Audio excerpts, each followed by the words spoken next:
তো আজকে তোমাদের সাথে শেয়ার করব একটা দারুণ দুর্দান্ত রেসিপি, শীতের রেসিপি। সেটা হচ্ছে শুটকি মাছ। তো যারা যারা শুটকি মাছ খেতে পছন্দ করো না তারাও ভালোবেসে ফেলবে। তো চলো দেখতে থাকো কীভাবে রান্না করি। তো প্রথমে কড়াইতে দিয়ে দিচ্ছি তেল। তেলটা গরম হয়ে গেলে শুটকি মাছটা দিয়ে ভাজবো।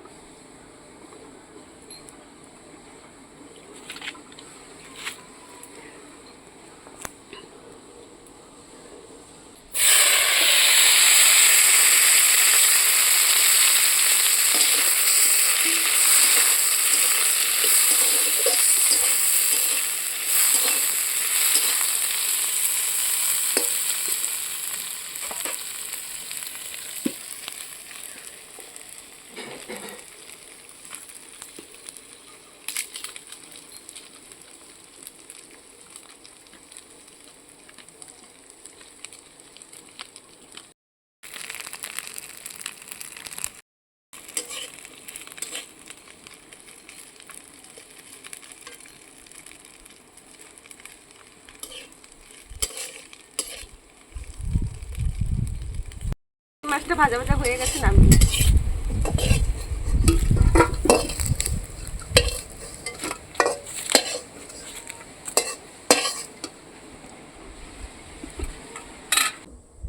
তো আমার মাছগুলো ভাজা হয়ে গেছে। তো এরপর কড়াইতে সর্ষের তেল দিয়ে তেলটা খানিকক্ষণ ধরে গরম করব।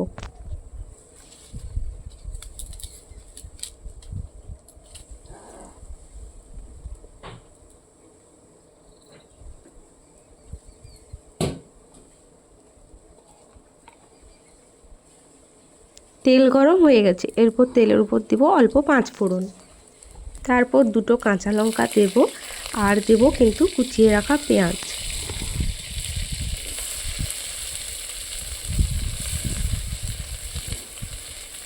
তো এখন পেঁয়াজটা দিয়ে পেঁয়াজটা একটু লাল লাল করে ভেজে নেব।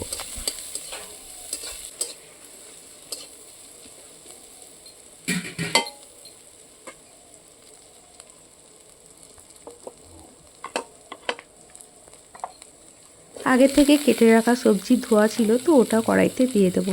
তারপর কিন্তু দিয়ে দেবো অল্প পরিমাণে নুন আর অল্প পরিমাণে কিন্তু হলুদ। তো নুন আর হলুদটা দিয়ে দেওয়ার পর সবজিটাকে কিছুক্ষণ ধরে কষাবো। সবজিটা যতক্ষণ কষাবো যেন সবজিটা একটু সুসিদ্ধ হয়ে যায়, আর সবজিটা থেকে একটু জলও বেরোবে, তো ওতেই রান্না করা হয়ে যাবে। এই যে দেখো আমি নুন হলুদ দেওয়ার পর কেমন সবজিটা নাড়াচাড়া করছি।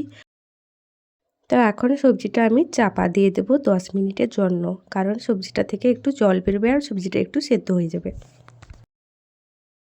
তো সবজিটা একটু সেদ্ধ হয়ে গেছে। তো আগে থেকে ভেজে রাখা শুটকি মাছ ছিল আমার কাছে, তো ওটা এখন সবজিতে ভালোভাবে দিয়ে মিশিয়ে দেবো। তো এখন দিয়ে দিব শিলনোড়ায় বেটে রাখা সাদা সরষে বাটা। আর সাদা সরষে বাটা দিলে কিন্তু বেশি টেস্ট হয়। এই যে দেখো আমি সরষে বাটাটা দিয়ে দিচ্ছি। তারপর কিন্তু দিয়ে দেব শুকনো লঙ্কা বাটা। বাটা মশলায় রান্না করলে কিন্তু টেস্টটা ডবল হয়। তো তোমরাও চেষ্টা করবে এভাবে বাটা মশলা দিয়ে রান্না করার। তো এখন দিয়ে দেব কিন্তু পেঁয়াজ বাটা। যেহেতু আমাদের বাড়িতে অনেক রকমের রান্না হবে, তাই মিক্সিতে পেঁয়াজ বাটা হয়েছিল। আর তোমরা চাইলে শিলনোড়ায় মশলা বাটতে পারো। তো এখন 3টা মশলা দিয়ে দেওয়ার পর ভালোভাবে কিন্তু মিক্সড করে নেব।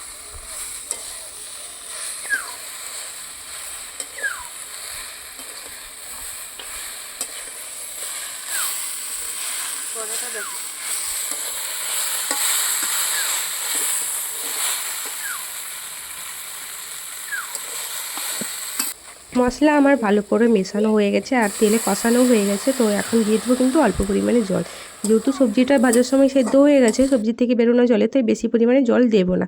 আর এটা একটু গা মাখা টাইপের হবে। তো এই যে এখন অল্প জল দিয়ে দিচ্ছি, আর জলটা দেওয়ার পর কিন্তু আমি চাপা দিয়ে দেবো।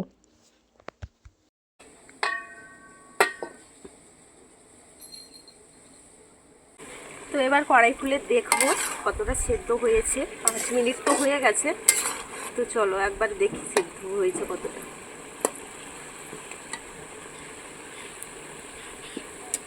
আলু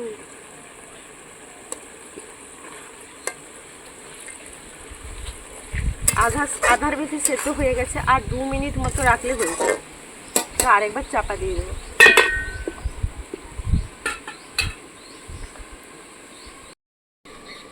তো এবার চাপা খুলে দেখবো তরকারিটা কতদূর। তো আমাদের তরকারিটা একদম হয়ে গেছে।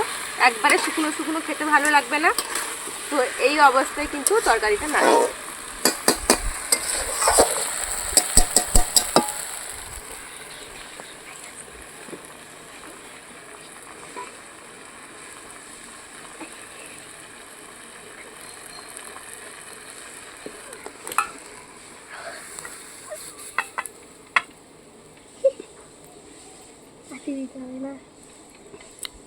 শুটকি মাছের তরকারি একদম রেডি।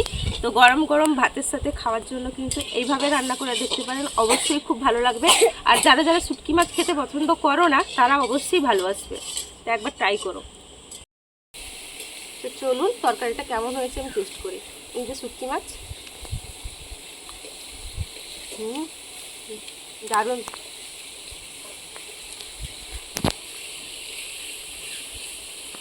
আলু, এই যে আরেকটা শুটকি,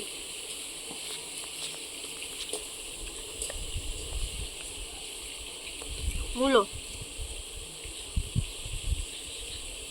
এইভাবে শীতকালে শীতের সমস্ত সবজি আরও যদি এতে কুইবি টুলি দিতে পারেন তাহলে কিন্তু আরও ভালো লাগবে, ঠিক আছে? তো এইভাবে খেয়ে দেখুন।